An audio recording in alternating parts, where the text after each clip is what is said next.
चटपटीत असं घरगुती स्टाईल चपातीपासून व्हेज फ्रँकी तयार करणार आहे।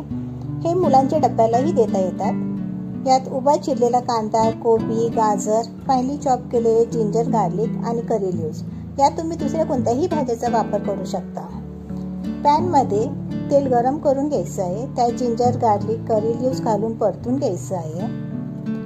कांदा घालून परतायचा आहे। गाजरचे तुकडे व कोबी घालून छान परतून घ्यायचं आहे। हे खूप असं सॉफ्ट करायचं नाही, तर क्रंची असले पाहिजे। परतल्यावर यात सुके मसाले घालून घेऊ। चवीपुरता मीठ घालायचं आहे। धने जिरे पूड, चाट मसाला, फ्रँकी मसाला घालून घ्यायचा आहे। हे सगळे मसाले छान मिक्स करून घ्यायचं आहे। हे परतल्यावर यात टॅमॅटो केचप किंवा टॅमॅटो सॉस घालून परतून घ्यायचं आहे। फ्रँकीचं स्टफिंग तयार झालेलं आहे। आता एक चपाती घेऊन त्यावर शेजवान सॉस लावून घ्यायचं आहे।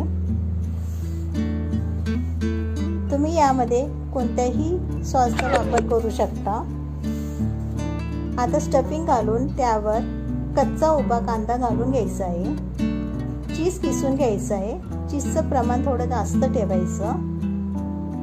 आता छान याचं रोल करून घेऊन पॅनमध्ये बटर घालून घ्यायचं आहे आणि त्या बटरवर हे रोल छान भाजून घ्यायचं आहे। बटर लावून छान क्रिस्पी होईपर्यंत दोन्ही साईडनी भाजून घ्यायचं आहे। तयार आहे आपलं व्हेज चीज फ्रँकी। नक्की करून पहा। थँक्यू।